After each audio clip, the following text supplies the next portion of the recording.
এই সরিষার তেল হাতে মেখে নিলাম। আজকে এইটা কেমন সাইজ করব। আমাদের বিয়ের পরে এটা প্রথম কাঁঠাল আনা বাসায়, ঠিক না? এই এর আগেও কাঁঠাল খাইছি। কবে এই বাসায় কাঁঠাল খাইছি? কবে? আরে খাইছি। আরিফ তোর মনে নাই? আমরা কোনদিন খাই নাই কাঁঠাল। খাই নাই? না, প্রথমবার, কারণ আমি তো কাঁঠাল খাই না। আমার জীবনের প্রথম নিজে হাতে কাঁঠাল ভাঙতেছি, আমি কখনো ভাঙি নাই। বিসমিল্লাহির রহমানির রহিম। কিন্তু ওই ভদ্রলোক বলছিল শক্ত হবে। হ্যাঁ, কিন্তু এটা তো শক্ত না, নরম নরম কাঁঠাল। ও ঠকাইলো না? হ্যাঁ, আমি ওর কাছ থেকে কাঁঠাল কিভাবে ভাঙতে হয় সেটা শিখছি আজকে। জীবনের প্রথম কাঁঠাল ভাঙার অভিজ্ঞতা আপনাদের সাথে শেয়ার করতেছি।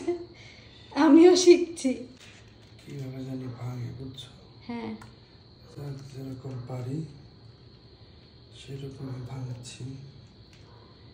দেখা যাক কতটুকু খেতে পারি। আর আমার বড় এমনি সারাদিন বেশ ভালো কথাবার্তা বলতে পারে। যখনই মুখের সামনে ক্যামেরা ধরা হয় তখন ওর কণ্ঠ কেন জানে মনে চলেই না। চলেই না। গাইস, এখন আপনাদের সামনে নিয়ে আসি সেই কাঁঠাল, আমাদের জাতীয় কাঁঠাল, আমাদের জাতীয় ফল। এই জন্য আজ আমাদের দেশের এই অবস্থা। কারণ জাতীয় ফলই যদি এত বড় হয় তাহলে আমাদের বড় বড় বাঁশগুলা কত বড় হবে। মানুষ যে আমাদের বাঁশ দেয়, এমনি এমনি দেয়। সব দেশের জাতীয় ফল ছোট, আমাদের দেশের জাতীয় ফল বড়। এই হচ্ছে আমাদের কাঁঠাল। কাঁঠালের বিচিও তো রান্না করে খাওয়া যায়। হ্যাঁ, ভর্তা করা যায়। কাঁঠালের একটা সুন্দর ঘ্রাণ আছে। কাঁঠালটা একদম নরম না, বুঝছো? মনে হয় গতকালকে ইয়ে করা উচিত ছিল, ঠিক না? বেশি পেকে গেছে, ঠিক না? তুমি একটা খাও। আমি একটা খাবো, একটু পরে খাবো। কাঁঠালের জন্য মাছি আসছে। মাছি কি? মাছি। মাছি তো সেই ফলের উপরেই পড়ে যেই ফলে ফরমালিন নাই। আর যেই সব ফলে ফরমালিন থাকে সেই সব ফলে। হাই মাছি, তুই আমার ইজ্জত খাবি আজকে।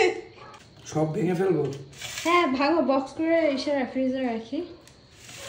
ফ্রিজ কি আবার গন্ধ হয়ে যাবে নাকি? না, বক্স থেকে তো গন্ধ বের হবে না।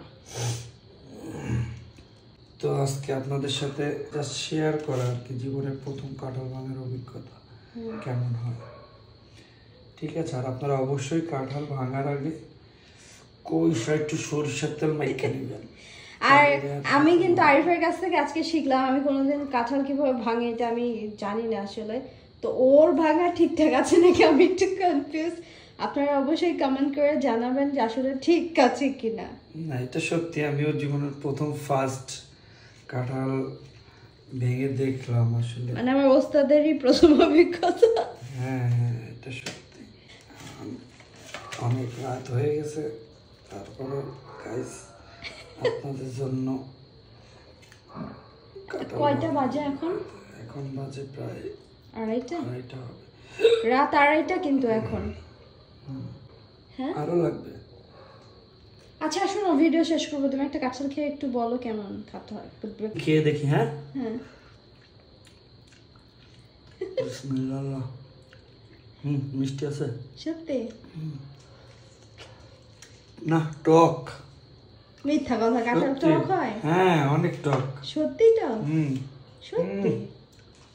আসলেই তো মিষ্টি। ঠিক আছে, তাহলে আমরা এখানেই বিদায় নিচ্ছি। সবাই ভালো থাকবেন, সুস্থ থাকবেন। আল্লাহ হাফেজ and bye bye. Bye by.